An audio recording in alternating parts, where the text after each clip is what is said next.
नमस्कार। आज के वीडियो में बिहार एसआई टेस्ट सीरीज 19 हम लोग डिस्कस करने वाले हैं। बिहार एसआई के अलावा यदि आप किसी अन्य वनडे कम्पिटिटिव एग्ज़ाम की तैयारी कर रहे हैं जिसमें जीके और जीएस सेक्शन पूछे जाते हैं तो ये वीडियो आपके लिए मोस्ट इम्पॉर्टेंट होने वाला है।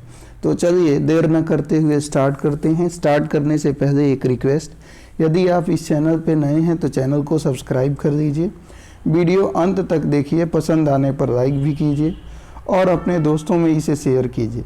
फ्रेंड, यदि इसका पीडीएफ आपको चाहिए तो डिस्क्रिप्शन में जाइए, टेलीग्राम का लिंक दिया हुआ है, ज्वाइन हो जाइए, वहाँ पे इसका आपको पीडीएफ प्रोवाइड करा दिया जाएगा। तो चलिए स्टार्ट करते हैं आज का क्वेश्चन नंबर 1। क्वेश्चन नंबर 1 दिया गया है कि उत्तरी गोलार्ध उत्तरी गोलार्ध में रहने वालों के लिए 21 जून वर्ष का सबसे लंबा दिन है। दक्षिणी गोलार्ध में रहने वालों के लिए वर्ष का सबसे लंबा दिन कौन सा है? तो उत्तरी गोलार्ध में जो होता है सबसे लंबा दिन 21 जून को होता है और दक्षिणी गोलार्ध में सबसे लंबा दिन जो होता है वो 22 दिसंबर को होता है। ये बात याद रखनी है। अब हम बात कर रहे हैं तो ध्यान रखिएगा, उत्तरी गोलार्ध और दक्षिणी गोलार्ध में आपने जान लिया कि 21 जून को सबसे बड़ा दिन और सबसे छोटी रात होगी और दक्षिणी गोलार्ध में 22 दिसंबर को सबसे बड़ा दिन और सबसे छोटी रात होगी। आपसे बोला जाए कि कौन सा ऐसा दिन होता है जो उत्तरी गोलार्ध में दिन रात बराबर होते हैं, तो 21 ध्यान रखिएगा 21 मार्च को दिन और रात जो होते हैं वो उत्तरी गोलार्ध में बराबर होते हैं और दक्षिणी गोलार्ध में 23 सितंबर को दिन और रात दोनों बराबर होते हैं। ये भी बात आपको ध्यान रखनी है। आगे आते हैं, क्वेश्चन नंबर 2 डिस्कस करते हैं कि निम्नलिखित में से किस एक देश के साथ भारत की सर्वाधिक लंबी सीमा लगती है? तो ध्यान रखिएगा, भारत की सबसे ज़्यादा लंबी सीमा जो होती है वो बांग्लादेश के साथ लगती है, 4096 किलोमीटर। कितना? 4096 किलोमीटर जो सीमा जो होती है बांग्लादेश के साथ लगती है। दूसरा चीन की बात करते हैं तो चीन की सीमा जो है 3488 किलोमीटर चीन के साथ हमारी सीमा लगती है और पाकिस्तान जो है तीसरा है, ध्यान रखिएगा। आगे हम बात करें, लिब्राहन आयोग निम्नलिखित में से किस एक से संबंधित था? तो ध्यान रखिएगा ये बाबरी मस्जिद का जो ढांचा गिराया गया था उससे ये संबंधित था। अगला है, कोणार्क का सूर्य मंदिर नरसिंह देव प्रथम ने बनवाया था, वे किस राजवंश से थे?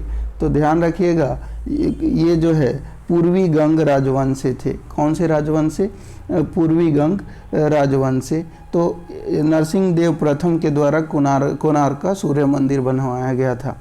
अगर आपसे बोला जाए कि चलिए बताइए कि पुरी का जगन्नाथ मंदिर जो है किस के द्वारा बनवाया गया था? तो वो गंग देव के द्वारा। पुरी का जगन्नाथ मंदिर जो है गंग देव द्वारा ये बनवाया गया था। अच्छा, कांचीपुरम का अगर मंदिर बोला जाए, ध्यान रखिएगा, कोई पूछे कि कांचीपुरम का मंदिर बताइए किन वंश के राजाओं के द्वारा बनवाया गया था? तो ये पल्लव वंश के राजाओं के द्वारा बनवाया गया था। ये भी बात याद रखना है। आगे हम बात करते हैं, पूछ लिया जाए। चलिए आगे बढ़ते हैं। अगला क्वेश्चन है, कहा गया निम्नलिखित में से कौन भारत का उच्चतम पर्वत शिखर है? तो भारत का सर्वोत्तम उच्चतम पर्वत शिखर की बात करें तो यहाँ पे हमारा K2 हो जाएगा। K2 को गॉडविन आस्तीन के भी नाम से जाना जाता है। आंसर हो जाएगा K2 और इसकी लंबाई कितनी है? 8611 मीटर, 8611 मीटर। और दुनिया का सबसे बोला जाए कि ऊंचा जो है उच्चतम पर्वत शिखर कौन है? तो एंडीज पर्वत शिखर हो जाएगा। कौन होगा? एंडीज पर्वत शिखर, ध्यान रखिएगा। आगे हम बात करें, अगला है कि निम्नलिखित युग्मों में से कौन सा एक सुमेलित है? इसमें एक सुमेलित है, उसको बताना है। म्यांमार की मुद्रा की बात कह रहा है, बहुत गलत है। थाईलैंड के आत गलत है। कंबोडिया रियल ये सही है। और वियतनाम रुपया, ये भी गलत है। तो केवल और केवल ऑप्शन नंबर सी हमारा सत्य होगा। अगला है भारत को श्रीलंका से कौन सा जलमार्ग अलग करता है? तो भारत को श्रीलंका से पाक जलडमरू माध्य जो है वो अलग करता है। ऑप्शन नंबर बी आ जाएगा आपका। अगला आइए नेक्स्ट क्वेश्चन की बात करेंगे। निम्नलिखित में से कौन सा एक लौह एवं इस्पात संयंत्र ब्रिटिश सहयोग से स्थापित किया गया है? तो इसका आंसर हो जाएगा दुर्गापुर। अगले क्वेश्चन की तरफ बढ़ेंगे। कहा गया निम्नलिखित में से कौन सा एक भारत को उत्तरी और दक्षिणी भागों में बांटता है? तो इसका आंसर हो जाएगा भारत को उत्तरी और दक्षिणी भाग में बांटने वाला रेखा जो होता है उसको कर्क रेखा के नाम से जानते हैं। क्या बोलेंगे? कर्क रेखा। 9 के बाद क्वेश्चन नंबर 10 देखेंगे। 10 में देख लेते हैं। कहा गया कि निम्नलिखित में से कौन सा एक भारत का सबसे पुराना तेल शोधक संयंत्र है? तो इसका आंसर हो जाएगा फ्रेंड डिगबोई। डिगबोई कहाँ पे है? असम में है। ये भी बात ध्यान रखनी है। निम्नलिखित में से किस मुगल सम्राट ने सुलह-ए-कुल की नीति लागू की थी? तो सुलह-ए-कुल की नीति जो है अकबर के द्वारा लागू किया गया था। अगला हम बात करेंगे क्वेश्चन नंबर 12 की कि बिहार में ऑपरेशन धन्वंतरी किस क्षेत्र में सुधार के लिए चलाया गया? तो इसका आंसर हो जाएगा नकली औषधियों के व्यापार पर नियंत्रण के लिए। अगला है मलिक काफूर किसका जनरल था? तो ये अलाउद्दीन खिलजी का जनरल था। ये बात ध्यान रखनी है।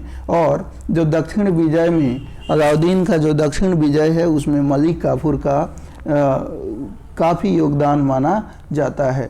आगे आइए अगला हम बात करें निम्नलिखित में से कौन सा एक उत्तर भारतीय मंदिर स्थापत्य की विशेषता नहीं है? तो गोपुरम जो है ये स्थापत्य की विशेषता नहीं है। होयसल की राजधानी निम्नलिखित में से कौन सी थी? तो होयसल की राजधानी की बात करें तो द्वार समुद्र जो है होयसल की राजधानी थी। भारतीय स्वतंत्रता संघर्ष के संदर्भ में निम्नलिखित में से किसे कांग्रेस का नरम दलीय नेता बताया जाता है? तो गोपाल कृष्ण गोखले को नरम दल का नेता बताया जाता है। वहीं लाला लाजपत राय, बिपिन चंद्र पाल और अरविंद घोष ये नरम दल नहीं बल्कि गरम दल के नेता ये माने जाते हैं। आगे हम बात करें भारत के स्वतंत्रता संघर्ष में निम्नलिखित में से कौन सा घटना सबसे पहले हुआ? तो देखिए सबसे पहले घटना को बताना है। साइमन कमीशन आया था 1928 में। ठीक। अगर हम बात करें कांग्रेस का गया अधिवेशन हुआ था 1922 में। वहीं गांधी इरविन समझौता हुआ था 1931 में। तो पहले कौन सा हुआ? त्रिपुरा अधिवेशन की बात करें तो ये सबसे अंत में हुआ, यानी आपका ऑप्शन नंबर हो जाएगा बी। तो कांग्रेस का गया अधिवेशन आंसर हो जाएगा। अगला है आज़ाद हिंद फौज की महिला रेजिमेंट रानी झांसी रेजिमेंट किसके कमांड में थी? तो झांसी रेजिमेंट की बात करें तो वो लक्ष्मी सहगल के कमांड में थी। सिंधु घाटी सभ्यता को निम्नलिखित में से किस एक स्थल पर प्राचीन गोदी बाड़ा था? तो सिंधु घाटी सभ्यता के कौन से स्थल पर प्राचीन गोदी या जिसको डाक यार्ड के नाम से जानते हैं ये था? तो इसका आंसर हो जाएगा लोथल में। आगे हम बात करें वल्लभाचार्य ने किस दार्शनिक विचारधारा की स्थापना की? आंसर हो जाएगा सुधा द्वैत विचारधारा की। तो 20 के बाद आइए 21 क्वेश्चन नंबर 21 की तरफ बढ़ेंगे। कहा गया कि कारकोट वंश की स्थापना किसने की? कारकोट वंश की स्थापना दुर्लभ वर्धन के द्वारा करी गई। दिल्ली सल्तनत के संदर्भ में सैयद वंश का संस्थापक कौन था? तो ध्यान रखिएगा सैयद वंश के संस्थापक की बात करें तो खिज्र खान था। कौन था? खिज्र खान था, है ना। तो ध्यान रखिए अगर वंशों का क्रम पूछा जाए तो याद रखिएगा गुटखा खा तसले में, गुटखा खा तसले में, इस तरह से आप कुछ याद रख सकते हैं। गुटखा से गु से हो जाएगा यहाँ पे गुलाम वंश, खा से हो जाएगा खिलजी वंश, त से हो जाएगा तुगलक वंश, स से हो जाएगा सैयद वंश और ल से हो जाएगा लोधी वंश और म से हो जाएगा मुगल वंश। तो इस तरह से आप इनका क्रम भी याद रख सकते हैं। अगला है, नेक्स्ट है, निम्नलिखित में से कौन सा भारत के प्रथम विधि मंत्री थे? तो विधि मंत्री यानी कानून मंत्री कौन थे? लॉ मिनिस्टर जो है वो डॉक्टर BR अम्बेडकर साहब थे। ये भी बात आपको ध्यान में रखना है। आगे हम बढ़ते हैं। कहा गया कि संघ और राज्यों के बीच वित्तीय आवंटन निम्नलिखित में से किस एक की सिफारिश के आधार पर होता है? तो इसका आंसर हो जाएगा ये वित्त आयोग की सिफारिश के आधार पर होता है। अगला है, कहा गया कि संविधान के किस भाग में नागरिकता के विवरण दिए गए हैं? तो नागरिकता के विवरण की बात करें तो ये भाग 2 में दिए गए हैं।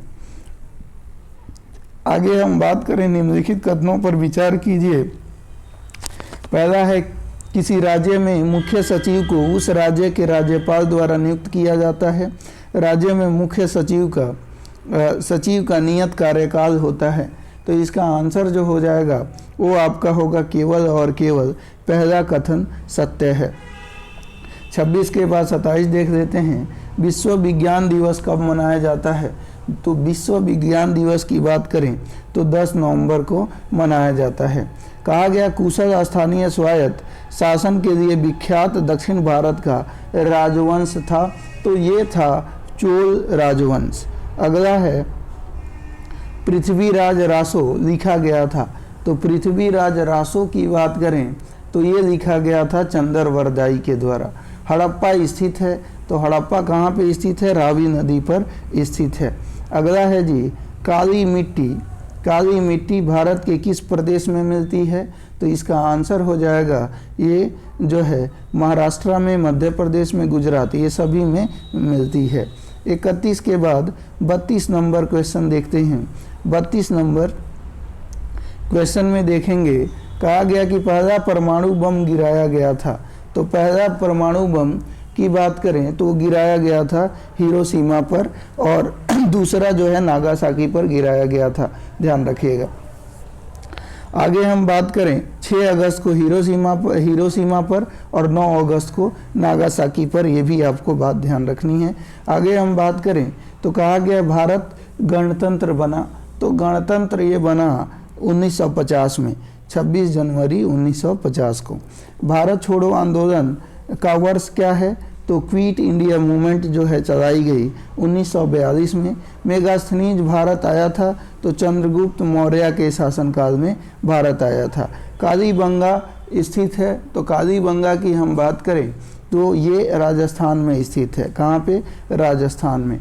अगला है कि दक्षिण भारत की सर्वाधिक प्राचीन एवं समृद्ध भाषा है। तो प्राचीन एवं समृद्ध भाषा की बात करें तो तमिल भाषा है। कपास की खेती के लिए सर्वोत्तम मिट्टी है, आंसर हो जाएगा काली मिट्टी। बृहत संहिता का रचयिता कौन था? तो बृहत संहिता का रचयिता वराह मिहिर था। लक्षद्वीप कहाँ स्थित है? तो ध्यान रखिएगा, लक्षद्वीप अरब सागर में स्थित है। आगे हम बात करें कि जलवायु परिवर्तन प्रदर्शन सूचकांक 2022 में भारत का कौन सा स्थान है? तो इसका आंसर हो जाएगा फ्रेंड 10वां स्थान है। ICC अंडर 19 क्रिकेट विश्व कप 2022 की मेजबानी किस देश के द्वारा किया गया? तो इसका आंसर हो जाएगा वेस्ट इंडीज के द्वारा। अगला है, राष्ट्रीय बालिका दिवस 2021 के अवसर पर किस राज्य ने एक छात्रा सृष्टि गोस्वामी को एक दिन के लिए राज्य का मुख्यमंत्री बनाया है? तो ये उत्तराखंड सरकार ने बनाया है। आगे 43 के बाद 44 देख लेते हैं। कहा गया कि पेरियार बांध मुजा पेरियार नदी पर स्थित है। इस बांध की सुरक्षा को लेकर किन 2 राज्यों में विवाद है? तो इसका आंसर हो जाएगा फ्रेंड, ये विवाद जो है केरल और तमिलनाडु राज्य के बीच है। अगला है, जंगली जानवरों को कानूनी अधिकार देने वाला दुनिया का पहला देश बन गया है? तो ये बन गया है इक्वाडोर। किस शहर में 22 से 26 दिसंबर 2021 तक अंतर्राष्ट्रीय वन मेला का आयोजन किया गया था? तो इसका आंसर हो जाएगा भोपाल में। अगला है, किस देश ने दुनिया का पहला जलवायु परिवर्तन कानून पेश किया है? तो आंसर हो जाएगा फ्रेंड, ये जो देश है ये न्यूजीलैंड ने ऐसा किया है। आगे आइए 48 देख लेते हैं। राष्ट्रीय कला उत्सव 2022 का आयोजन किस मंत्रालय द्वारा किया गया? तो इसका आंसर हो जाएगा शिक्षा मंत्रालय द्वारा। अगला है 19वां G20 शिखर सम्मेलन 2024 का आयोजन कहाँ होगा? तो इसका आंसर हो जाएगा ये ब्राज़ील में होगा। सबसे अधिक रामसर साइट्स 175 वाला देश कौन सा है? आंसर हो जाएगा यूनाइटेड किंगडम। अगला हम बात करते हैं भारत में कितने रामसर साइट्स हैं? तो ध्यान रखिएगा 75। अगला हम बात करें तो निम्नलिखित में से कौन सा ऊर्जा का समृद्ध स्रोत है? तो ऊर्जा का समृद्ध स्रोत लिपिड है। मानव शरीर में ग्रीवा की संख्या कितनी होती है? तो ग्रीवा की संख्या की बात करें तो 7 होती है। अगला है कपड़ा फैक्ट्रियों में काम करने वाले व्यक्ति जैसे कि दरी बुनने वाले निम्नलिखित में से किस व्यावसायिक बीमारी से प्रभावित होते हैं? तो इसका आंसर हो जाएगा दमा और तपेदिक से। अगला है 2 प्रतिरोधों 2 ओम और 6 ओम को श्रृंखला में जोड़ा जाता है और इस संयोजन को 12 वोल्ट से जोड़ा जाता है। तो 6 ओम वाले प्रतिरोध में धारा ज्ञात करें। तो इसका जो आंसर हो जाएगा फ्रेंड वो 1.5 एम्पियर हो जाएगा। आगे हम बात करते हैं 54 के बाद 55 देखेंगे। कहा गया कि निम्नलिखित प्रकार के जीवों में से कौन सा एक दलहन फसल के पौधों की जड़ों में निवास कर नाइट्रोजन स्थिरीकरण करता है? तो इसका आंसर हो जाएगा वो ये है बैक्टीरिया। डैश कंप्यूटर में मौजूद एक इंटरफेस है जिसे आप किसी डिवाइस को कनेक्ट कर सकते हैं। तो इसका आंसर हो जाएगा आपका पोर्ट। अगला है धान के खेतों से निम्नलिखित में कौन सी गैस सर्वाधिक निकलती है? तो धान के खेतों की बात कर रहे हैं हम, तो इससे मीथेन गैस सर्वाधिक निकलती है। अगला क्वेश्चन 58 देखेंगे। कहा गया निम्नलिखित विकिरणों पर विचार करें और घटते हुए तरंगदैर्ध्य के आधार पर इनका विन्यास है उसको बताना है। तो पहला हो जाएगा माइक्रोवेव, है ना, पहला जो होगा वो हो जाएगा माइक्रोवेव। आगे हम बात करें तो दूसरा जो हो जाएगा इंफ्रारेड, तीसरा जो हो जाएगा पराबैंगनी और चौथा हो जाएगा गामा किरणें, यानी ऑप्शन नंबर ए आपका कथन सत्य हो जाएगा। कोबाल्ट ऑक्साइड कांच को कौन सा रंग प्रदान करता है? तो इसका आंसर हो जाएगा गहरा नीला। ग्लूकोज से एथिल अल्कोहल बनाने में किस उत्प्रेरक का प्रयोग होता है? तो आंसर हो जाएगा ये उत्प्रेरक है जाइमेज। क्रायोलाइट किस धातु का अयस्क है? तो क्रायोलाइट की बात करें तो ये जो है अल्मुनियम का अयस्क है। सन 1921 में अल्बर्ट आइंस्टाइन को नोबेल पुरस्कार निम्नलिखित में से किस कार्य के लिए प्राप्त हुआ था? तो ध्यान रखिएगा आइंस्टाइन साहब को प्रकाश विद्युत प्रभाव के क्वांटम सिद्धांत से व्याख्या करने के लिए ये प्राप्त हुआ था। अगला है यहाँ पे कि यदि 2000 कूलाम आवेश को V वोल्ट विभवांतर वाले बिंदुओं के बीच स्थानांतरित करने में किया गया कार्य 90 जूल हो तो V का मान ज्ञात करें। तो इसका मान क्या होगा? ये 0.045 हो जाएगा। वांडर वाल्स के समीकरण में A की बीमा है, तो A की बीमा क्या होगी फ्रेंड? तो ये हो जाएगा ऑप्शन नंबर सी ml5T⁻²। आगे हम बात करते हैं, अगला है समान विमाओं वाले युग्म हैं। तो समान विमाओं वाले युग्म की बात करें तो वो है कार्य, बल और आघूर्ण। आगे हम बात करेंगे 66 की CH3OH किसका रासायनिक सूत्र है? तो तो ये जो रासायनिक सूत्र है फ्रेंड, ये है मिथाइल अल्कोहल की। अगला हम देखते हैं प्रतिरोधी का उदाहरण है। तो प्रतिरोधी का उदाहरण कौन सा है? तो डेटॉल है, मेथिलीन ब्लू है, जेनसन वायलेट है, ये सभी हो जाएंगे। ओर्गो कैल्सीफेरॉल किस विटामिन का रासायनिक नाम है? तो इसका आंसर हो जाएगा विटामिन D2 का। अगला है हाइड्रोपोनिक्स है। तो हाइड्रोपोनिक्स क्या है? आंसर हो जाएगा पौधों का मृदा विहीन संवर्धन। द्रवित ब्यूटेन एवं आइसोब्यूटेन का मिश्रण कहलाता है। तो ये मिश्रण जो है LPG लिक्विफाइड पेट्रोलियम गैस कहलाता है। अगला है क्लोरोमाइसिटीन का प्रयोग किस रोग के उपचार के लिए किया जाता है? तो आंसर हो जाएगा टाइफाइड के उपचार के लिए किया जाता है। अगला है एक अवतल लेंस के मुख्य अक्ष के समानांतर स्थित वस्तु से निर्गत प्रकाश के किरण अपवर्तन के बाद लेंस के उसी तरफ किसी बिंदु की ओर झुकती हुई प्रतीत होती है। तो इसका आंसर हो जाएगा फ्रेंड, ये हो जाएगा मुख्य फोकस की तरफ। अगला है मनुष्य के शरीर के किस भाग से इंसुलिन का स्रावण होता है? तो इसका आंसर हो जाएगा अग्नाशय से। पेलाग्रा नामक रोग किस विटामिन की कमी से होता है? तो आंसर हो जाएगा ये जो है विटामिन B3 की कमी से होता है। पशुओं का फुट एवं माउथ नामक रोग किस कारण से होता है? तो आंसर हो जाएगा विषाणु के कारण से। तो दोस्तों उम्मीद है वीडियो पसंद आई होगी। वीडियो पसंद आई हो तो वीडियो को लाइक कर दीजिएगा।